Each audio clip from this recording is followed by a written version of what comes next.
안녕하세요. 당신의 보다 나은 내일을 위해 오늘 당신의 투자를 반올림하세요. 투자 반올림 이수진입니다.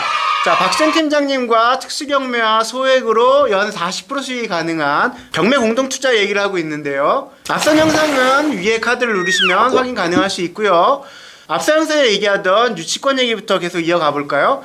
앞에서 유치권의 80%는 가짜다라는 얘기를 하다 말았는데요. 그 얘기를 좀 더 해볼까요? 자, 유치권이 현수막만 붙어 있다고 성립되는 건 아닌 거죠. 네. 이게 제가 법원 참고사항을 보니까 집행관 현황조사 시 유치권 신고인의 점유 사실이 확인되지 않았음, 뭐 이런 내용도 있더라고요. 네, 유치권이라는 게 생각보다 성립되기 어렵습니다. 단순히 돈 못 받았어요. 이걸로 성립되는 게 아니거든요. 유치권이 성립되려면 약 50개 정도의 요건이 충족돼야 되는데요. 경매 개시 결정 등기 전부터 유치권을 신고하고요.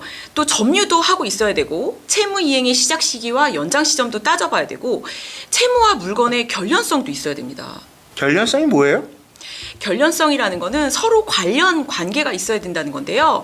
갑과 을이 유치권 분쟁을 한다면 그 물건에만 유치권을 행사를 해야지 이 갑이 소유한 다른 물건에도 유치권을 행사할 수 있다는 뜻은 아닙니다. 공사대금의 경우에도 공사업자 A가 공사대금을 못 받아서 유치권을 행사를 할 수 있지만 이 A에게 대금을 받지 못한 하청업자는 A가 유치권을 행사하고 있는 이 건물의 유치권을 행사할 수가 없습니다. 결련성이 없는 거죠.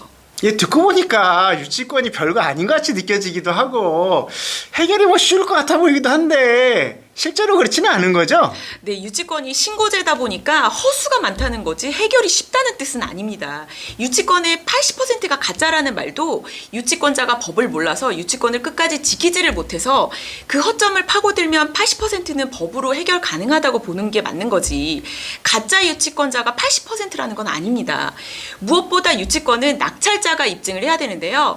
계약 서류에 허점은 없는지, 유치권이 처음부터 끝까지 중단 없이 유지되고 있는지 증거 자료를 수집하고 입증을 해야 법원의 판단을 끌어낼 수가 있습니다. 쉽게 생각하고 손을 댔다가는 입찰 보증금만 날리게 됩니다. 일반인이 쉽게 해결할 수 있는 정도의 유치권이라면 낙찰가율이 크게 떨어지지도 않습니다. 또 경매 물건을 보면 유치권은 법정지상권과 같이 붙어서 진행되는 경우가 많은데요.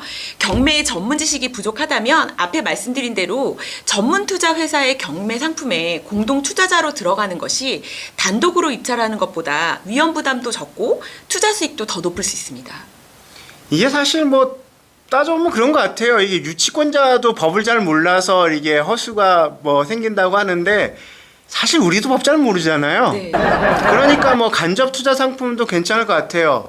이게 개인이 3천에서 5천 정도 자본을 가지고 낙찰받을 수 있는 물건이라는 게 뭐 경락 자금을 전제로 했을 때 2억에서 4억 정도거든요. 네. 근데 이거 뭐 3억에 물건 낙찰받아갖고 뭐 5억에 팔아도 뭐 아까 말씀대로 1년 안에 팔게 된다면은 양도세 1억 4천 제하고 그러면은 6천이거든요. 네. 수익률 따져봐야 20%가 안 돼요. 물론 몇 년 가지고 갈 수 있는데 그 말씀하신 경매 전문회사 상품이 대략 1년 정도 운영이니까 뭐 1년을 기준으로 비교해보는 게 맞을 것 같아서 말씀드린 거고요.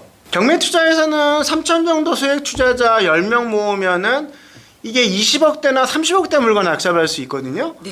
그러면은 말 그대로 20억대 물건 낙찰받아갖고 30억에 팔아도 수익금은 10억이에요. 그럼 원금하고 투자 수익 40% 줘도 4억 2천뿐이 안 되거든요. 그러면 5억 8천 남는 거거든요. 일단 네. 이게 규모 형제가 있으니까 수익이 남을 뿐이 없는 거고. 그렇죠. 뭐 투자자 입장에서도 1년에 40%면은 괜찮은 장사잖아요. 네.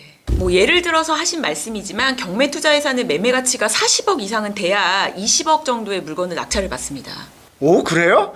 그럼 투자금 뭐 40% 주더라도 회사 수익이 어마어마하겠는데요? 투자자 수익금을 제외한 나머지가 모두 회사 수익은 아니에요. 생각보다 비용이 좀 많이 들어가는데요. 증거자료 수집을 위해서 유치권자가 뭐 자리를 비우는지 뭐 며칠씩 잠복 근무도 해야 되고 뭐 공사 시점이나 소유권에 대한 탐문도 해야 되고 증거 자료 수집하는 데 드는 비용, 또 서류의 신빙성도 확인해 봐야 되고 법률 자문도 받아야 되고요. 들어가는 비용이 생각보다 많습니다.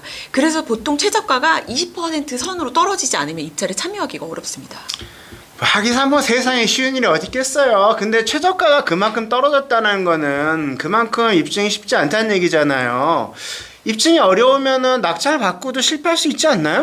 뭐 그만큼 사전 조사를 철저히 하고 모든 증거가 100% 준비됐을 때만 입찰에 참여합니다.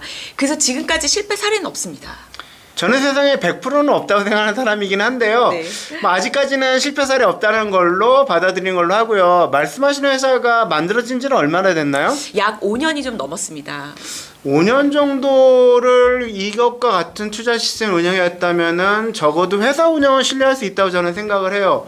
저는 개인적으로 세월의 힘을 믿거든요. 1, 2년은 몰라도 5년씩이나 속이고 운영할 수는 없어요. 자, 보다 자세한 투자 방식과 운영에 대해서는 다음 영상을 좀 더 알아봐야 될 것 같고요. 저희는 다음 영상으로 곧 찾아뵙겠습니다. 자, 감사합니다.